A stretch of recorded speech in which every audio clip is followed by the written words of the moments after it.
Hello, I want to tell you a story because nobody seems to be listening to me. When I married my wife, I thought I was going to have the happiest family for the first time in my life. Beautiful little girl I helped raise, and a wife that loved me dearly.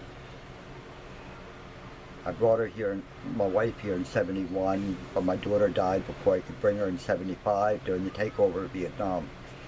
But we were lied to. Anyway, between 71 and 75, my wife didn't want sex that much. After 75, she said, do what you have to do and hurry up. No foreplay. Well, by the late 70s, I was getting ED from Agent Orange, I think. So she was, haha, you can't do anything anyway. And laughing at me. I almost didn't have my daughter in 1980. But let me go back. As a child, I became homeless at 7 or 8 years old because my parents lost everything due to doctor bills. Thrown out on the streets. My parents didn't care about me. I didn't really have a family. I grew up myself. Didn't come home sometimes for a few days. I'm in foster care. I was in Job Corps. You name it, I've grown up the hard way. I was a workaholic. I always had money in my pocket as a kid. Cutting lawns, shoveling snow, stealing, etc. In 1975, I bought this house. Some elderly ladies across the street came over the second night we lived here and screamed and yelled that I'd better not hurt this house. It was part of the Underground Railroad. And I promised them I wouldn't. It was going to be the only home I've ever had in my life. But let me go back to the first night we moved in, September 16th, 1975. Some big black snakes walked through the living room. I'm sitting there, oh shit. Then we saw some rats in the house, to find that there were thousands of them living in the walls. I had to dig a trench around the house in the coming years and plug all the holes with cement to try to stop them, killing hundreds of snakes a year. In fact, last year it was down to 2 snakes I killed. 2 years ago we found 10 snakes in my car repair garage in the backyard. Not the snakes, the skins. But anyway, let's get back to 75. I had the furnace rebuilt. An old coal furnace with a gun unit stuck in the bottom of it. A month later, in November, the chimney catch fire. I didn't think about cleaning a chimney because it was the first time I owned a house.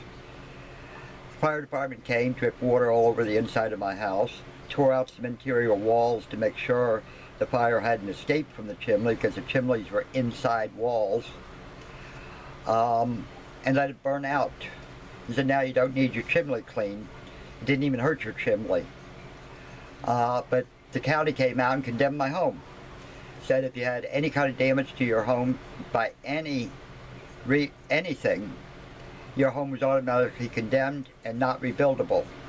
Because they wanted to get rid of everybody up and down Route 1 so that developers could get the land for nothing. I had to fight them for months until somebody in the county sued and got that law overturned as unconstitutional. Meanwhile, I'm fighting snakes and rats and everything. In December of 75, the snowplows come past to break off my second-story gutters and my second-story windows and my first-story windows. A lot of those second-story windows had glass that thick at the bottom, where the glass had sunk down from a century or two of sitting in the pane. The next summer, after weeding and cutting and clearing the backyard down to the swamp, I found raw sewage all over the place. The county did too. I didn't know the neighborhood up across the street had piped all of their toilets into the creek just south of me and just north of me, and whenever it rained a little extra, it all came in my backyard, plus my sewer was going in the backyard, so they condemned it under health department situations that time. I started my own business called Ray's Used Appliance. I'd been doing car repairs since the day I'd moved in, because I had a lot of customers when I lived in a townhouse in Laurel, an apartment in Laurel with my wife. I'd go out and fix their car in the parking lot. This house has been a nightmare. The inspectors kept hitting me. I'm not allowed to replace this 4-foot of wall. I'm not allowed to replace this 8-foot of wall on all the additions that were added on. I'm not allowed to let the back half of the house fall into the swamp because it was pulling the house over and coming unglued, unnailed anyway. So I pried it loose and let it fall. A lot of the back additions that were on 40-foot stilts. Brought it up, reburn it as firewood. It's been a constant battle. I got stacks that thick of zoning violations. They even one year came out and said I had to put up a stockade fence on the property next door that I rent from Bradshaw, or they were going to fine me $500 a day. Okay. I put it up. The next year they came out and said if it ain't down by tomorrow morning, we're starting $500 a day because that's an illegal fence. 1980. My father dies. My sister tries to take my house away from me. Tries to take all my belongings, my bank accounts, go to court and says everything's my dad until I proved it wasn't. Nothing was his. Then they called in saying I beat my wife, I beat my kids, I work them as slaves, I rape my wife all the time, and I was a roaring alcoholic, drug addict, and killed a lot of women and children in Vietnam. Well, let me look at what I did in Vietnam. By the way, I'm mentally ill, according to the county now. I'll get into that later. I drove a truck full of explosives and ammo and everything to fire support base camps. That's right. Every time I got shot at or mortared or rocketed at, I stopped my truck, jumped out, and returned fire. That would make me mentally ill, wouldn't it? No, I stepped on the gas, ducked, and got the hell out of there so it was all over with. Within 15, 20, 30 seconds, I was out of their range. I never shot my gun at the enemy. I was in a lot of combat, but I never fired my gun. I was too busy picking up wounded soldiers and delivering new soldiers to the firefight right outside the base camp, etc., etc. I was always driving.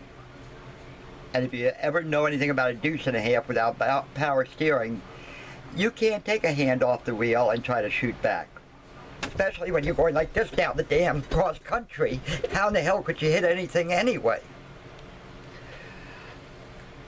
So, and by the way, the sister that called in saying I was a lunatic, having all these flashbacks of all the women and children I killed and all the drugs I used, her second husband had the biggest drug house at College Park on Route 1. 40, 50 people were sitting around his house 24 hours a day, smoking, shooting, injecting, you name it, drugs, while they all supposedly went to the University of Maryland back in early 70s. She had so many drugs that she could talk to God, Jesus, you name it, dead relatives. She got herself declared mentally unable to work in the late 70s. And for the rest of her life until she died, about 5 years ago. She was on Social Security disability, is mentally unstable and mentally ill, unable to work. But with all of these reports to the police, every time I went out of my driveway, the police stopped me. It's all in my book at Born Screwed in the USA. Anyway, in 1985, I bring what I thought was my wife's daughter from Vietnam. My brother-in-law couldn't come unless he brought the daughter. He lied, keeping my wife's daughter alive from 75 to 85, so we'd keep sending support money so he could live like a king with his wife and kids. And he kept telling us he didn't want to bring her. But he brought an illegal alien that was 22, and I forced her to go to school because she was supposed to be my wife's daughter at 15. The school systems teach you to say abuse, and you get a free house. You can do anything you want in foster home. At least she could. She was sleeping with a 23-year-old man at his place, or my brother's-in-law's place. Drinking, drugs, sex, everything. The foster care didn't care about her.